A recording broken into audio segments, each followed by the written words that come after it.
এই অপপ্রচারে ভারতীয় মিডিয়ার এমন অপপ্রচারকে কি ষড়যন্ত্র হিসেবে দেখেন কিনা বা ষড়যন্ত্র অংশ কিনা, কূটনীতিতে আপনার কাছে কি মনে হয় প্রভাব কেমন পড়বে বা পড়ছে? ধন্যবাদ কর্তৃপক্ষকে। আজকে এমন এক সিচুয়েশনে আমরা যে কথা বলছি, যখন আমার দেশপ্রেমিক বাংলাদেশের জাতীয় পতাকাকে নিয়ে সিনেমিনি খেলা হচ্ছে। এটা সত্যি একজন দেশপ্রেমিক প্রাক্তন সেনা কর্মকর্তা হিসেবে আমি অত্যন্ত লজ্জিত। ভারতের এই আচরণ আস্তে আস্তে বিভক্তি বাড়বে, এটাতে সমস্যা সমাধানের পথ উন্মুক্ত করবে না। প্রথমত কিছু তরিকার মাধ্যমে আসি। তরিকাটা হচ্ছে প্রতিবেশী দেশ। প্রতিবেশী দেশ, বিশ্বের প্রতিবেশী দেশগুলোর মাঝখানে একটু নিবিড় সম্পর্ক থাকে। এই নিবিড় সম্পর্ক বলতে রাজনৈতিক সম্পর্ক, কূটনৈতিক সম্পর্ক, অর্থনৈতিক সম্পর্ক, এবং আমাদের এবং ভারতের মাঝখানে একটু সাংস্কৃতিক সম্পর্ক আছে, কারণ আমরা বাঙালি এবং তাদের কলকাতা এবং এইটা পুরো বাংলাদেশ। তা আমার বন্ধু সাংবাদিক যে কথাটা বললেন, যে প্রথমটা হচ্ছে রাজনৈতিক সম্পর্ক। তো রাজনৈতিক সম্পর্কটা দেশের সঙ্গে দেশের হওয়া উচিত, কিন্তু দেশের সাথে একটা নির্দিষ্ট দলের হওয়া এটা কখনো কাম্য নয়। তা রিসেন্টলি পট পরিবর্তনের পরে, 5ই আগস্ট পট পরিবর্তনের পরে যে সিচুয়েশন হয়েছে, এটা প্রতিবেশী দেশ হিসাবে বা পার্শ্ববর্তী দেশ হিসাবে যেখানে গিয়ে শেখ হাসিনা নিজেকে গোপন করে রেখেছেন বা নিজেকে আশ্রয় চেয়ে ওখানে আছেন, তাদের ভাবা উচিত পরিস্থিতি স্থান কাল পাত্র হিসাবে কখনো সেম হয় না। আবার ছোট দেশ বড় দেশ বলে কোনো কিছু নাই, স্বাধীন দেশ। একটা স্বাধীন দেশের জন্য আজকে আমরা স্বাধীন সার্বভৌমত্ব দেশের অধিকারী। সেই স্বাধীন সার্বভৌমত্ব দেশের জন্য যে সুন্দর কিছু পলিসি, কিছু দিক নির্দেশনা, কিছু ভূ রাজনৈতিক প্ল্যান, সিকিউরিটি অ্যানালাইসিস সবগুলো রয়েছে।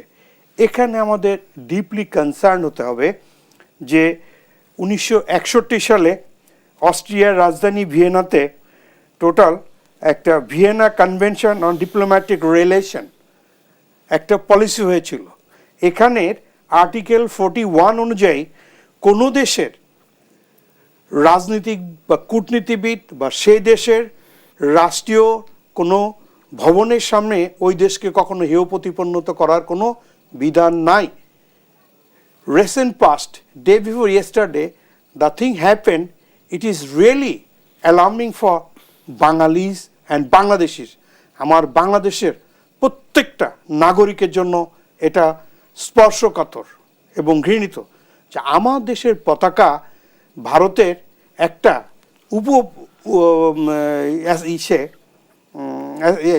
তাদের যে আমাদের যে অফিসটা আছে কলকাতা অফিসের সামনে, উপ হাই কমিশনের সামনে তারা পুড়িয়েছে। এটা কখনো অ্যাকসেপ্টেড না। কূটনৈতিক শিষ্টাচার বহির্ভূত আচরণ কখনোই গ্রহণযোগ্য নয়। সম্প্রতি বাংলাদেশের এই পতাকা পোড়ানো, যেটা আমি প্রথমেই শুরু করেছি, ভারতের এই আচরণ বিভক্তি বাড়বে। এই প্রবলেম যদি সলভ করতে হয়, সলভ করার জন্য বসতে হবে কূটনৈতিক টেবিলে।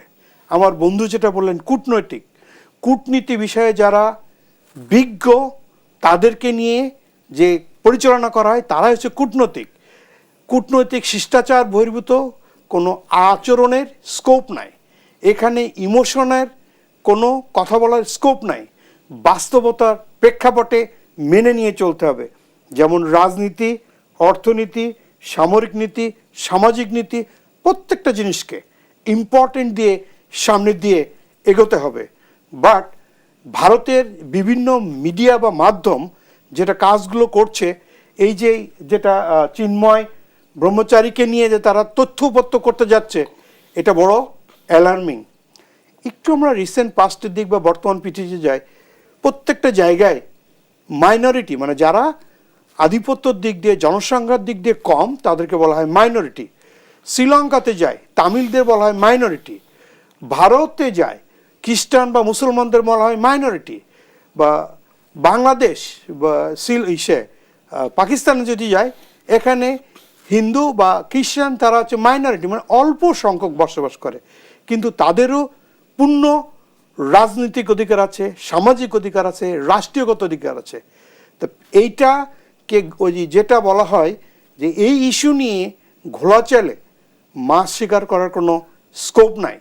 এখন আমাদের এই প্রতিবেশী রাষ্ট্র তাদের সঙ্গে তীব্র প্রতিবাদ জানায় যে এম্বাসির সামনে, আমাদের যে ডেপুটি এম্বাসির সামনে, অ্যাম্বাসেডারের সামনে যে আমাদের পতাকাগুলো ছেঁড়া হয়েছে, এটা অত্যন্ত ঘৃণিত। এর জন্য ধিক্কার জানায়, এর জন্য প্রতিবাদ জানায়।